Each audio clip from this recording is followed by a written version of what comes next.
démarrons un nouveau trimestre, trimestre numéro 4. Et le thème que nous aurons abordé tout au long de ce trimestre est de la mort à l'espérance future. Nous démarrons avec la première leçon titrée « Rébellion dans un univers parfait » et le verset de base tiré du livre de Ésaïe 14 au verset 12 nous dit ceci. « Te voilà tombé du ciel, astre brillant, fils de l'aurore. Tu es abattu à terre, toi, le vainqueur des nations. » Aujourd'hui, je serai avec Denis. Bonjour Denis. Bonjour William. Et Philippe. Bonjour Philippe. Bonjour William. C'est un plaisir de vous avoir avec moi pour cette première leçon du trimestre. Alors, pour aller directement dans le vif du sujet, je voudrais un peu qu'on essaie de revoir la création et qu'on regarde ensemble le monde dans lequel nous vivons aujourd'hui. Donc, lorsqu'on essaie un peu de le regarder, comment on peut voir le reflet de l'amour de Dieu dans notre monde, Philippe? Merci. Alors, tu as parlé de la création. Lorsque Dieu créa le monde dans un monde parfait, sans péché, la Bible nous dit que tout était beau, tout était bon. Et à la fin, la Bible dit que tout était très, très bon. Donc, c'était un monde sans péché. Alors, l'entrée du péché dans notre monde a dégradé l'image de l'homme ainsi que la nature. Et petit à petit, cette dégradation ne fait que s'accentuer. Et aujourd'hui, nous avons les conséquences de ce péché, de cette faute-là qui a été commise par nos premiers parents. Mais nous n'allons pas toujours nous appuyer dessus parce que Christ est venu mourir pour nous racheter et il nous a promis un monde meilleur.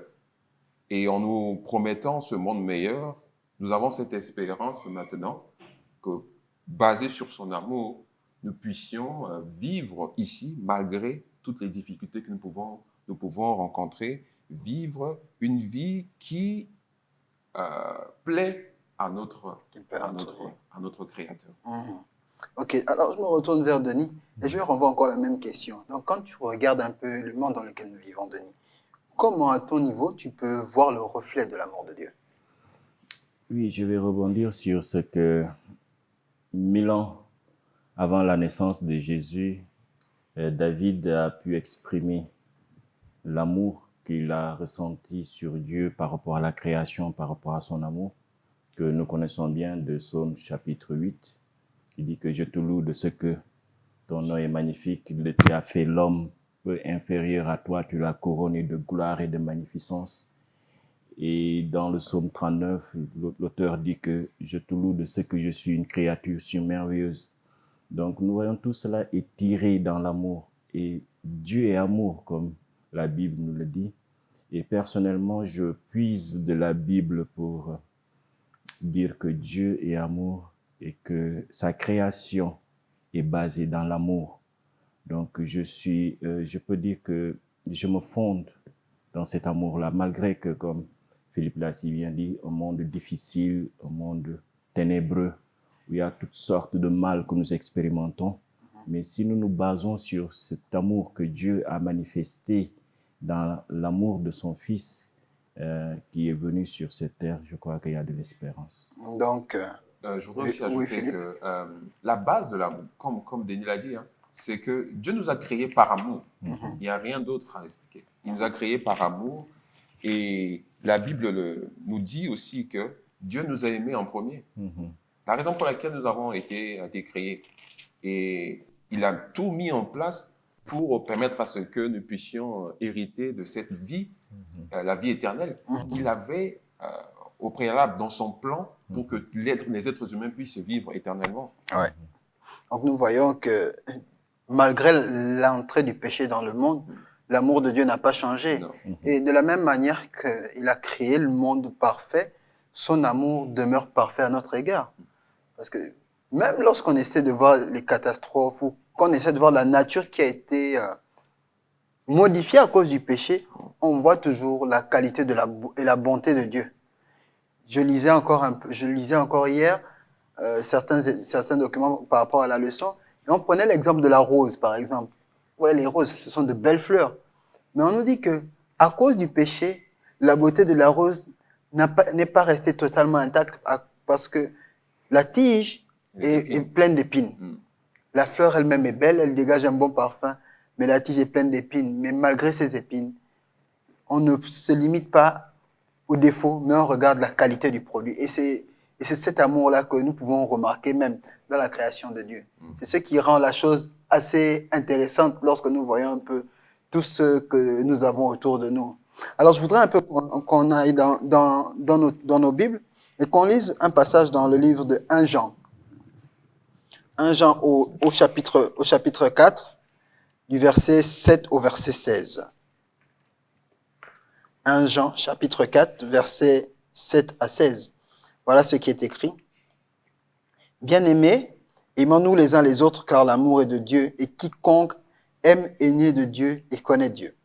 Celui qui n'aime pas n'a pas connu Dieu, car Dieu est amour. L'amour de Dieu a été manifesté envers nous en ce que Dieu a envoyé son Fils unique dans le monde afin que nous vivions par lui. Et cet amour consiste non point en ce que nous avons aimé Dieu, mais en ce qu'il nous a aimés et envoyé son Fils comme victime expiatoire pour nos péchés. Bien-aimés, si Dieu nous a ainsi aimés, nous devons aussi nous aimer les uns les autres. Personne n'a jamais vu Dieu.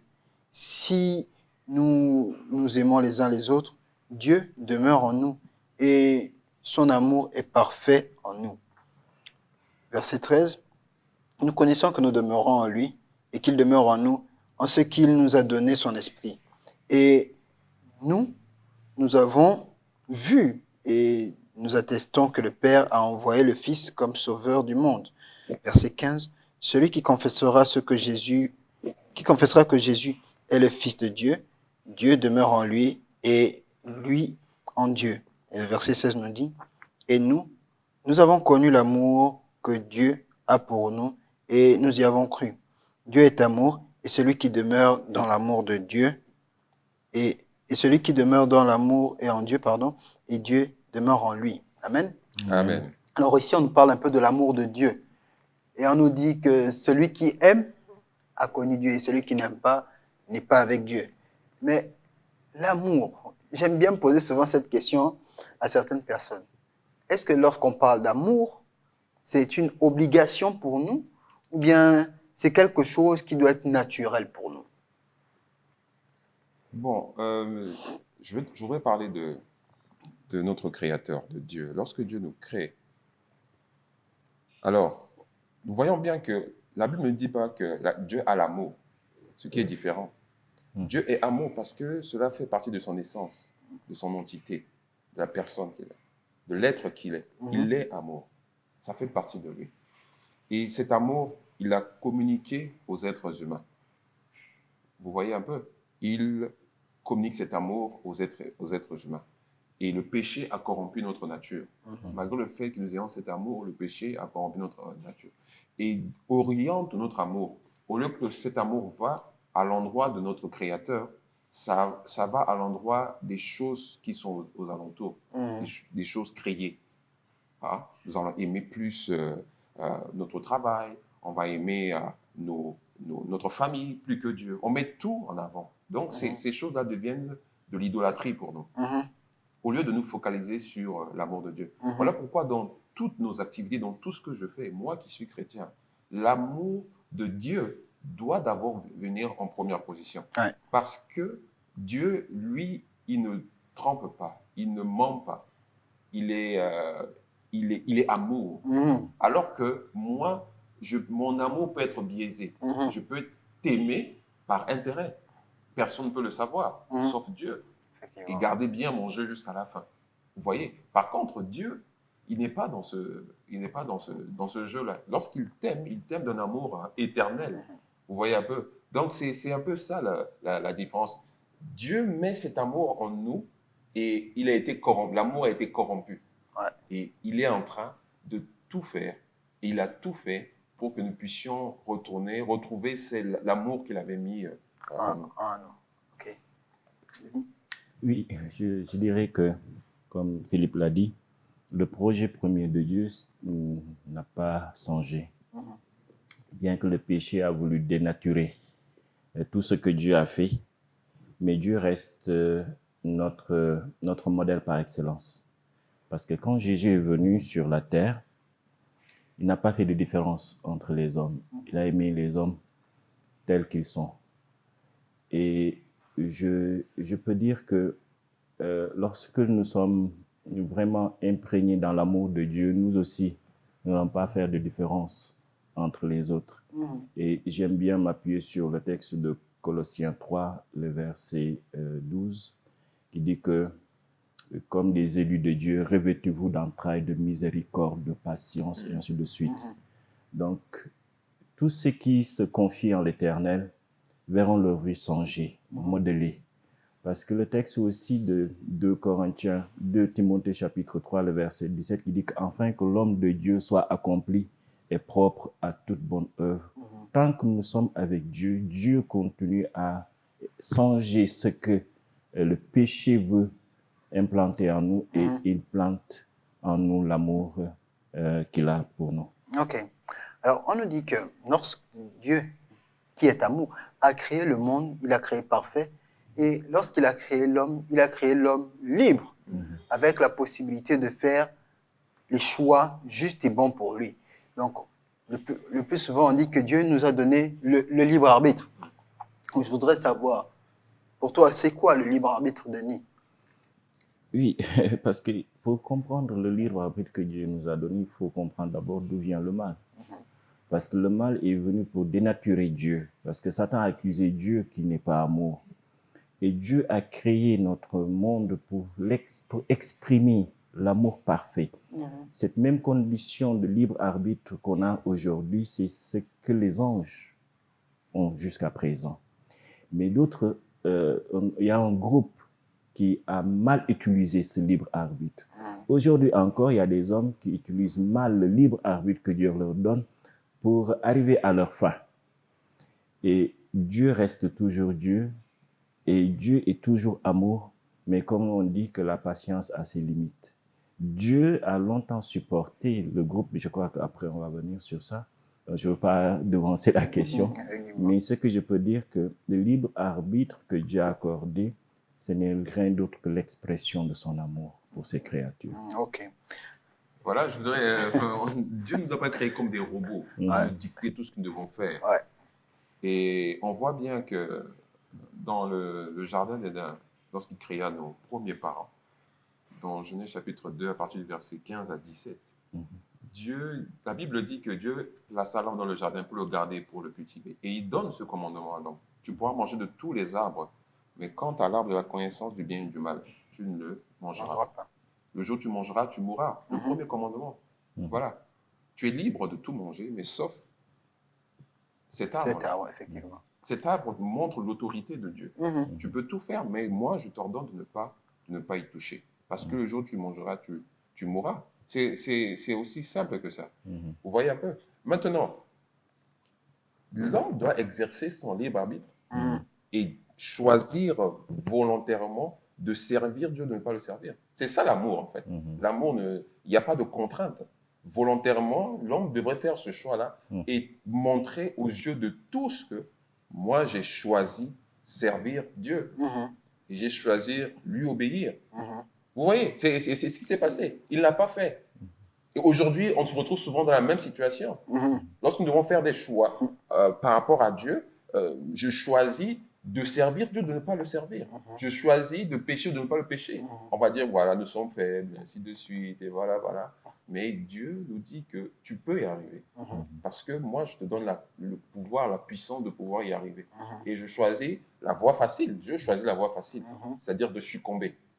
Vous voyez un peu? Donc, il ne nous oblige pas, mais il voudrait que dans notre relation, c'est une question de relation, que nous puissions décider de ne pas, de lui rester fidèle. Donc, nous avons l'opportunité de faire le bon choix à tous les moments de notre vie. Nous ne sommes pas obligés de succomber au péché. Parfois, c'est même plus compliqué pour nous de pécher que de faire la volonté de Dieu. Alors que la volonté de Dieu est quelque chose de simple. Ne fais pas, c'est tout. C'est comme lorsque nous nous adressons à nos enfants, on dit, ne touche pas le feu parce que le feu brûle. Et s'il va toucher, lui-même, il paiera les conséquences. Donc nous voyons que le Dieu que nous servons a fait les choses de manière simple et juste pour nous. Donc, nous n'avons pas à nous inquiéter. Alors, lorsque nous lisons un peu notre Bible et que nous tombons sur le passage de Ézéchiel 28 au verset 12 jusqu'au verset 19, on nous parle un peu d'une situation. Et c'est le prophète Ézéchiel qui s'adresse à quelqu'un, mais on essaie de recontextualiser et on nous parle un peu de certaines choses. Ici, la question que moi je voudrais poser ici, en fait, c'est qu'est-ce que ce passage nous apprend un peu sur l'origine mystérieuse du péché? Voilà, comme tu l'as dit, le péché est un mystère. Et le texte d'Ézéchiel fait premièrement allusion à un roi, le roi de Tyr, à qui Dieu a tout donné. Et par analogie, ou pas, je dirais par extension, nous faisons cette référence-là à Satan, à Lucifer. Et puisque le péché est mystérieux, et moi je me permets de dire que le péché découle de cette liberté que Dieu nous accorde. Parce que si tu me dis que je dois faire un choix, ça veut dire qu'il y a un côté bien, il y a un côté mal. Vous voyez un peu? Et s'il y a la possibilité de choisir le mal, ça veut dire qu'il y a une possibilité que le péché peut entrer dans notre monde. Vous voyez un peu? Et la Bible nous fait comprendre que ce roi qui est comparé à Satan a décidé de faire le mal. Il a choisi faire le mal. Peut-être poussé dans ses pensées, poussé dans toute la gloire qu'il avait, a choisi de mal agir. Ok. Donc, je renvoie un peu la même question à Denis qui avait déjà frôlé un peu ce passage tout à l'heure. Oui, le texte d'Ézéchiel 28, à partir du verset 12, nous montre que Dieu n'est pas l'auteur et l'origine du mal, puisque cet être angélique a été créé parfait. Parce que le texte dit que tu mettais le sceau de Dieu à la perfection. Donc, lui-même, il a choisi, il a mal utilisé le libre arbitre, comme je disais tout à l'heure. Et le verset 2 nous donne l'information parce qu'il prenait sa volonté pour la volonté de Dieu. Il voulait être Dieu. Donc, il a mal utilisé ce que Dieu lui a donné. Dieu lui a tout donné parce que le texte dit que les pierres précieuses étaient à ta portée. Et son cœur s'est enorgueilli. Et là, il a commencé à faire le commérage, ce que les anges n'ont jamais entendu de leur vie. Il a utilisé le mensonge pour le coller sur le dos de Dieu. Donc c'est là où, bien que la Bible n'entre pas en profondeur, mais la Bible nous donne des preuves pour lesquelles nous pourrons nous baser pour être sauvés. Ça reste toujours mystérieuse pour certaines, mais quand nous plongeons dans la Bible nous donne souvent des preuves sur lesquelles nous pourrons nous baser pour savoir que Dieu n'est pas l'origine du mal. Ok. Mais lorsque nous voyons, comme tu as dit tout à l'heure, par analogie un peu, l'histoire du roi de Tyr et l'histoire de Lucifer, n'y a-t-il pas un peu d'orgueil dans cela? La question, en fait, c'est ça. C'est ça. Aujourd'hui, je vais parler de ça. Aujourd'hui, notre grand défaut, c'est notre orgueil, le moi, notre être, en fait. On veut avoir tout. On veut que tout soit en notre possession. Hein? On veut tout dominer, on veut tout diriger. Le moi. Et lorsque nous sommes blessés, on dit, bah, tu as blessé mon amour propre. Vous voyez un peu. Donc, tout est question de la fierté humaine. Hein? Le moi. Et si mon moi est blessé, alors je dois tout faire pour que ce moi soit réparé. Vous voyez un peu. Et c'est là où le problème entre. C'est-à-dire que, on a vu même dans la Bible que les hommes de Dieu, ceux qui ont marché fidèlement avec Dieu, péchaient juste par orgueil. Et c'est une erreur dans leur parcours. Et là, beaucoup ont fait cette erreur. On a vu Moïse a fait cette erreur. Il a fait l'erreur. Lorsqu'il devait, au lieu de parler au rocher, il a tapé. Il a frappé au rocher dans la colère. Voilà. Donc, Dieu voudrait que nous nous basions sur lui, nous nous appuyons sur lui. Parce que nous-mêmes, on ne se maîtrise pas. Lui, il sait pourquoi il dit ça. La Bible nous dit, Jésus dit à ses disciples, sans moi, vous n'êtes rien. Vous ne pouvez rien. Et nous devons comprendre ça. Sans Dieu, nous ne pouvons rien. Nous sommes à la merci de l'ennemi. Puisque notre monde est déjà corrompu, nous serons à la merci de l'ennemi. Notre nature corrompue, nous serons toujours attirés vers le mal. On n'apprend pas à un enfant à mordre sa mère. On ne lui apprend pas. Parce qu'il est né dans ce monde corrompu. Ouais. Ok. Donc, nous voyons donc que de notre nature même découle déjà la possibilité de faire des choix, soit de bons, soit de mauvais choix. Et lorsque nous laissons encore le moi prendre le dessus, nos choix sont souvent mal interprétés et nous poussent à vouloir mettre d'autres personnes en avant au lieu de mettre Dieu en avant. Et c'est ce qui est le véritable problème que nous pouvons rencontrer. Alors, dans 1 Thessaloniciens 5, verset 18, Paul dit ceci. Rendez grâce en toutes choses, car c'est à votre égard la volonté de Dieu en Jésus-Christ. Rendons grâce en toutes choses. Imaginez un peu des situations difficiles arrivent et on nous demande de rendre grâce. Est-ce que c'est pas un peu faire preuve d'ingratitude? Ou à notre niveau, nous pouvons par exemple dire j'ai toujours fait du bien à un tiers, c'est un frère, et aujourd'hui, je me retrouve dans une situation compliquée et le frère vient me dire bon, tu sais, rends grâce à Dieu, ce qu'il fait, c'est sa volonté. Est-ce que, à notre niveau, c'est comme si on ne se sentait pas un peu marginalisé? Est-ce que c'est comme si les autres ne se moquaient pas de nous? Denis? Oui, je vais prendre l'exemple des soldats d'Alexandre le Grand.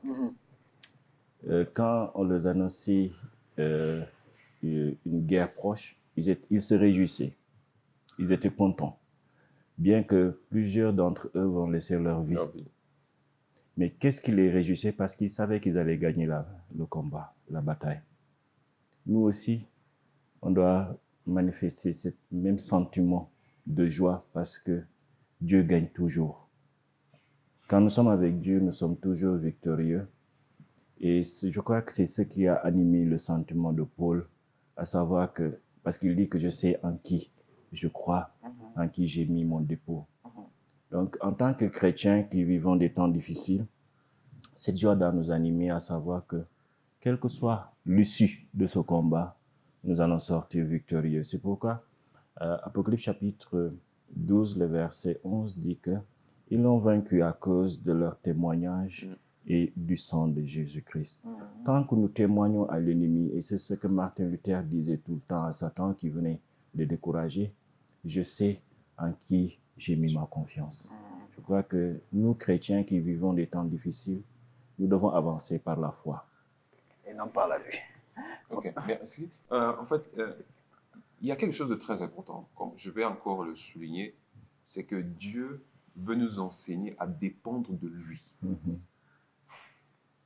On doit dépendre de Dieu. Je ne dois pas dépendre de mon frère parce qu'il est riche, il peut m'aider, ni de quelqu'un d'autre. Mais je dois apprendre à dépendre de Dieu. C'est ça le comble. C'est ce qui est difficile.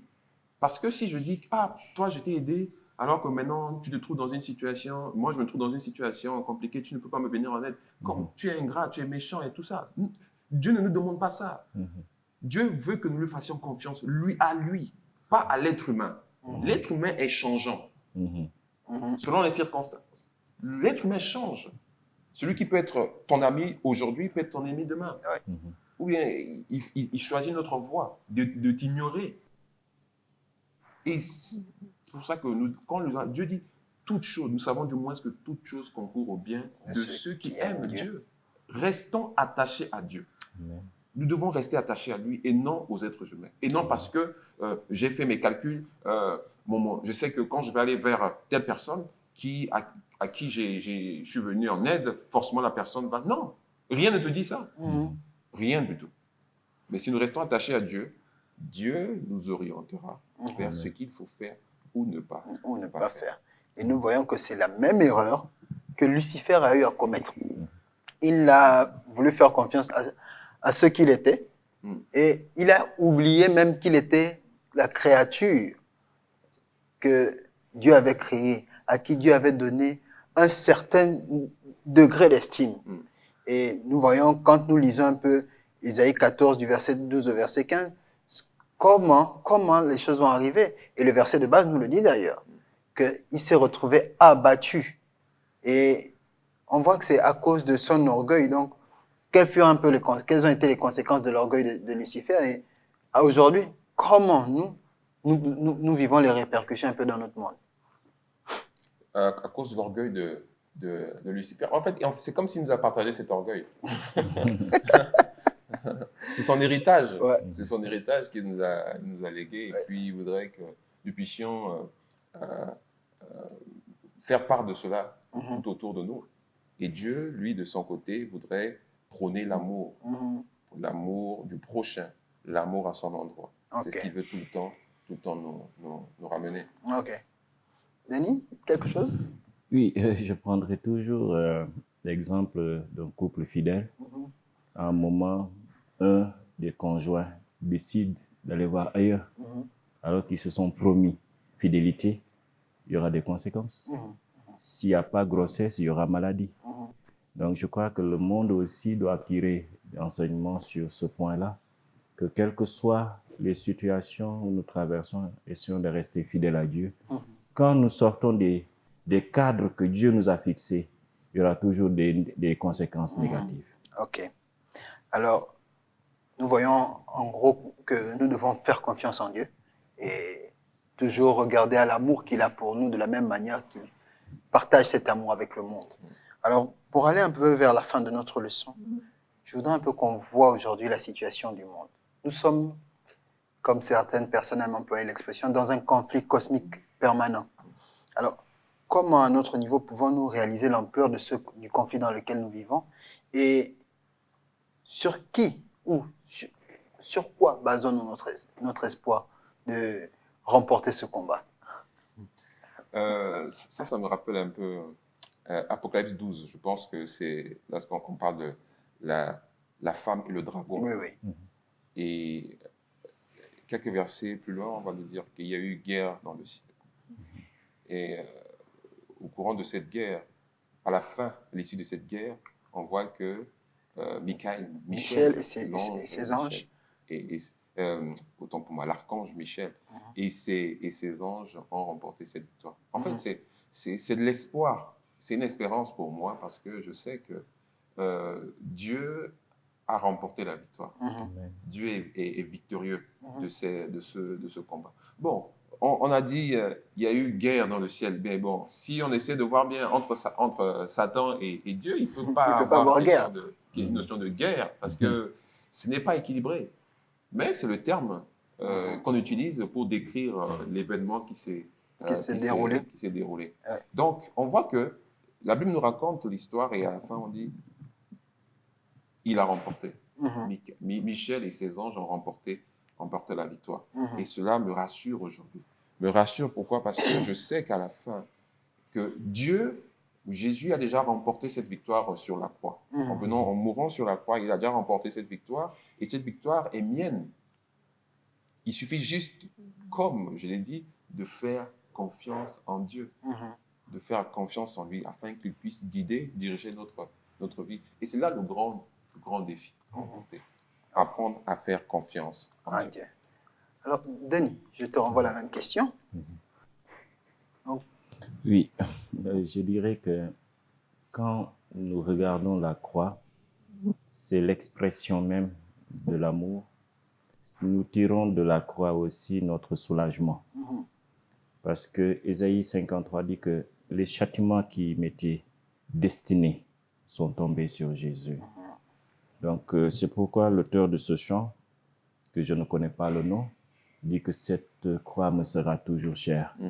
J'aime bien chanter ce chant, mais je ne connais pas l'auteur, malheureusement.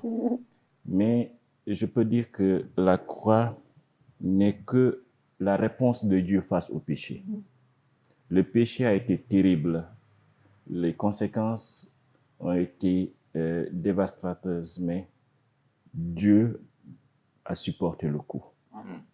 Donc, j'aime bien cette préparation de la croix dans le jardin d'Éden, dans le jardin de Gethsemane, autant pour moi, où tout était possible pour que Christ recule, mais il ne l'a pas fait. Il a dit, je vais aller jusqu'au bout, je vais boire cette coupe pour sauver l'humanité. Donc, tous ceux qui cherchent à se sauver aujourd'hui hors de Jésus perdent leur temps. Ils ne pourront pas. Si nous regardons seulement dans le jardin de Gethsemane, ils ne peuvent pas. Donc, rangeons-nous derrière Jésus parce qu'il a déjà payé le prix. J'ajouterais ceci, bon, c'est que je ne veux pas dire que le péché est quelque chose de positif ou de bien, non, on ne peut pas le dire. Du tout. Seulement le péché nous a montré combien Dieu nous a aimés, au point de Sacrifier son fils. Et cela montre où est-ce qu'il peut aller, jusqu'où il peut aller pour pouvoir sauver les êtres humains, me sauver. Vous voyez un peu? Donc, s'il n'y avait pas péché, bon, on n'aurait pas su combien Dieu nous aimait, sûrement. Hein? Comme le péché est entré dans notre monde, on a vu que Dieu a tout fait. Hein? Et il continue toujours de tout faire pour permettre à ce que beaucoup d'entre nous puissions adhérer à l'idée selon laquelle il y a un monde meilleur. Et je voudrais, comme Dieu le dit, je voudrais que nous puissions vivre dans ce monde meilleur. Il voudrait que l'être humain puisse vivre dans ce monde. Et il fait tout, il prépare un endroit magnifique pour nous, il fait tout pour que nous puissions y entrer. Ok. Alors, avant de terminer, avant de donner le mot de fin, je voudrais déjà remercier Philippe et remercier Denis. Merci. Sans vous, peut-être que nous n'aurions pas pu décrypter cette leçon. Mais avant de finir, je voudrais vous laisser avec cette parole que beaucoup d'entre nous connaissent, tirée du livre de Jean 3,16 qui dit « Car Dieu a tant aimé le monde qu'il a donné son Fils unique afin que quiconque croit en lui ne périsse point, mais qu'il ait la vie éternelle. » Croyons que Jésus-Christ est capable de tout faire pour nous. Espérons que nous n'avons pas besoin de grand-chose, mais nous avons juste besoin de lui. Et notre vie sera parfaite et nous serons dans un monde parfait. Que le Seigneur nous bénisse davantage et que cette leçon puisse faire écho dans le cœur de chacun d'entre nous. Et que le Seigneur nous assiste durant cette semaine. Je vous dis à très bientôt et à nous revoir la semaine prochaine. Amen. Merci. Amen. Merci beaucoup.